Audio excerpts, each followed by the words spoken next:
We all Indians are known for spices. हमें हर चीज में मसाला चाहिए होता है, चाहे वो खाना ही हो या फिर कोई स्पाइसी खबरें क्यों ना। आजकल की इंडियन मीडिया को स्पाइसी न्यूज दिखाने में बहुत ज्यादा विश्वास है। चलो पहले ट्रेलर देखते हैं, फिर बात करते हैं। मुख्यमंत्री योगी के बाल बड़े क्यों नहीं होते? एक रिपोर्ट के मुताबिक इस तानाशाह के पास एक पिगी बैंक। योगी के सिर पर हमेशा इतने छोटे छोटे बाल क्यों दिखते हैं? ये हमारी इंडियन मीडिया के हालात हैं। See we all know that Shahrukh Khan के बेटे आर्यन खान को एनसीबी ने 4 से 5 ग्राम ड्रग केस के लिए अरेस्ट कर लिया गया है एंड अभी उस पर जांच चल रही है। बट हमारी इंडियन स्पाइसी मीडिया कहाँ रुकने वाली थी? Zee news, republic Bharat, ABP news ये ट्विटर पर ढेरों कमेंट्स की बौछार कर रहे हैं और अपने न्यूज चैनल पर कुछ भी दिखा रहे हैं। With the arrest of Shah Rukh Khan's son, Aryan Khan was also present in a high-profile cruise raid. It is my utmost responsibility to expose the smut. For example की 20-20 साल पुरानी videos चल रही हैं और जब आर्यन खान को पकड़ कर ले जाया जा रहा था तो उसकी वैन के पीछे मीडिया वाले भाग रहे हैं। मतलब इस बात की कोई सेंस है? हमें बहुत लग रही थी उस टाइम। और ऐसा भी नहीं है कि इन्हें देश की बहुत ज्यादा ही चिंता है। अगर इतनी ही चिंता होती तो 3000 किलो का ड्रग जो अदानी पोर्ट पर पकड़ा गया उसकी मीडिया ने कवरेज कहीं भी नहीं दिखाई। मतलब एक भी चैनल पर उसके बारे में डिबेट नहीं की गई। जनता को आप मूर्ख समझना बंद कर दीजिए। इस प्रकार की बचकाना बातें किसी के गले नहीं उतरती, लोग मजाक उड़ाते हैं। बट अगर मीडिया से पूछ लो तो ये उलट कर रिप्लाई देते हैं कि हम इन कंटेनर्स को चेक नहीं कर सकते, हमारे पास इतनी अथॉरिटी नहीं है कि हम ये शिपमेंट्स को देखें। बट मीडिया इस पर डिबेट तो कर सकती है कि ये ड्रग्स इंडिया में कहाँ से आया है और इंडिया में एक्सपोर्ट करने वाले कौन है, इस पर चर्चा तो कर सकती है, बट वो भी नहीं करती। इन सब चीज़ों से ज़्यादा इंपॉर्टेंट है उनके लिए सेलिब्रिटी का बेटा आर्यन खान। सिर्फ बात ये नहीं है कि ड्रग 50 ग्राम है या फिर 3000 किलो, बात सिर्फ इतनी सी रह गई है कि किसके पास पकड़ा गया है। मीडिया को सिर्फ टीआरपी बटोरनी है, इनको कुछ भी दिखाना है बट मसालेदार होना चाहिए। तो अगर बात हो ही रही है तो हमारे पास एक ऐसी न्यूज़ है जिसे सुनकर हमें बहुत ज़्यादा दुख हुआ है और उसे आपको भी सुनना चाहिए। नहीं मतलब पहले आप एक क्लिप देखिए जरा। रात के तीसरे पहर जब देश गहरी नींद के आगोश में था, ठीक उसी समय दिल्ली से करीब 12,000 किलोमीटर दूर पीएम मोदी अमेरिका की धरती पर कदम रख रहे हैं।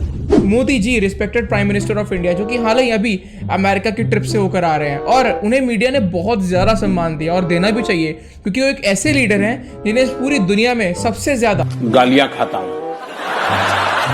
नहीं मैं तो ये कह रहा था कि इन्हें पूरी दुनिया में सबसे ज़्यादा एडमायर किया जाता है, बट ऐसा मैं भी नहीं, ऐसा इंडिया की मीडिया ने कहा। तो फिर ऐसा क्यों हुआ कि इंडिया की 2021 में जो पास की रैंकिंग है वो 82 से 98 पोजीशन पर आ गई है। हाँ जी, जब हमारे पीएम मोदी अमेरिका की ट्रिप पर थे तब इंडियन पासपोर्ट की रैंकिंग 82 से 90 पर आ चुकी है। मुझे क्रेडिट नहीं चाहिए।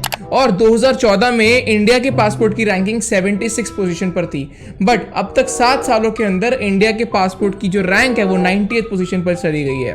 बस इसका सीधा सीधा मतलब यही है कि हमारा जो पासपोर्ट है, हमारी जो पोजीशन है इंटरनेशनल लेवल पर वो और ज़्यादा वीक हो गई है, हम और ज़्यादा कमज़ोर हो गए हैं। ईज़ ऑफ डूइंग बिजनेस में, फॉरेन इन्वेस्टमेंट में, इन सभी चीज़ों में हमारा जो इंडिया की जो लेवल है वो और ज़्यादा डिक्रीज हो गया है। और इतनी बड़ी इंपॉर्टेंट न्यूज़ को कि हमारे पासपोर्ट की रैंकिंग अब 98 पोजीशन पर पहुंच गई है, ये न्यूज़ इंडियन मीडिया ने एक बार भी यहाँ पर डिबेट में नहीं डिस्कस की।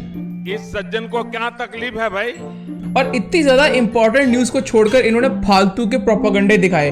अमेरिका में जब पीएम मोदी गए तो इन्होंने क्या दिखाया कि कहीं पीएम मोदी की जो न्यूज़ है वो न्यूयॉर्क टाइम्स में छपी है कि नहीं, और जब इनको पता लगा कि यार ऐसा तो हुआ ही नहीं है तो फिर इनके दिल में बहुत दर्द हुई और उन्होंने फेक न्यूज़ छापी। इन्होंने फेक उसी चीज़ के स्क्रीनशॉट्स रेडी करके ट्विटर पर डाले। मतलब पहले आप ये क्लिप देखिए कि क्या चल रहा था हमारे देश के अंदर। न्यूज़पेपर जो है उसकी कवरेज देखने की हम लोग कोशिश कर रहे थे कि क्या प्रधानमंत्री नरेंद्र मोदी के दौरे को कवर किया गया है। तो इसमें trans Atlantic leaders try to heal spat, तो इसमें प्रेसिडेंट जो बाइडेन और मैक्रोन की खबर को तो डील किया गया है, लेकिन शायद मुझे लगता है जब प्रधानमंत्री की मुलाकात यहाँ पर तमाम सीईओज के साथ होगी या फिर कमला हैरिस वाइस प्रेसिडेंट के साथ होगी, उसके बाद अलग किस्म की कवरेज होगी। भाई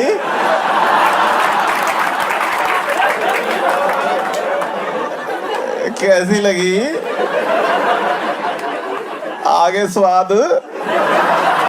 तो सुना आपने, ये है आज हमारे इंडिया की मीडिया की सिचुएशन। मतलब कि एक देश के अंदर एक मीडिया बहुत बड़ा रोल प्ले करती है, मीडिया के थ्रू पूरा देश जागरूक होता है। तो जब ये लोग फालतू की चीजें दिखाएंगे तो देश कहां से तरक्की करेगा? तो लोगों का जो माइंडसेट है, लोग जो हैं वो भी इनकी तरह बेवकूफ बनते जाएंगे। मुझे तो हैरानी है कि इनकी टीआरपीज फिर भी इतनी ज्यादा क्यों आती है। और सबसे बड़ा मुद्दा ये भी है कि क्यों आज हम लोग एक मीडिया को गोदी मीडिया कहते हैं। तो यही सारे कारण हैं जिसके कारण आज मीडिया को पूरे देश के अंदर लोग गोदी मीडिया बुलाने लग गए हैं। लेकिन जो है पिछले 200 डिबेट में से, ये सिर्फ पिछले 200 डिबेट हैं, पिछले करीब 3 महीने के अंदर हुए होंगे, 4 महीने के अंदर हुए होंगे, उसमें पाकिस्तान पे 80 डिबेट हुए हैं, राम मंदिर पे 14 हुए हैं, बिहार में जो इतनी बड़ी बाढ़ आई उस पे सिर्फ 3 डिबेट हुए हैं, पीएमसी का जो इतना बड़ा स्कैम हुआ जिसमें हजारों लोगों का पैसा फंसा है, उस पे सिर्फ 1 डिबेट हुआ, 1। बेरोजगारी जिसको लेकर बहुत सारे राज्यों में दिक्कत चल रही है, अक्सर आप देखते हैं सड़क पे युवा धरना दे रहे होते हैं, पुलिस उनको पीटती है, आंसू गैस छोड़ती है। बेरोजगारी पे 0 डिबेट हुआ है पिछले 3-4 महीने में। हेल्थ पे, एजुकेशन पे, इंफ्रास्ट्रक्चर पे, महिलाओं की सेफ्टी पे 0 डिबेट हुआ है।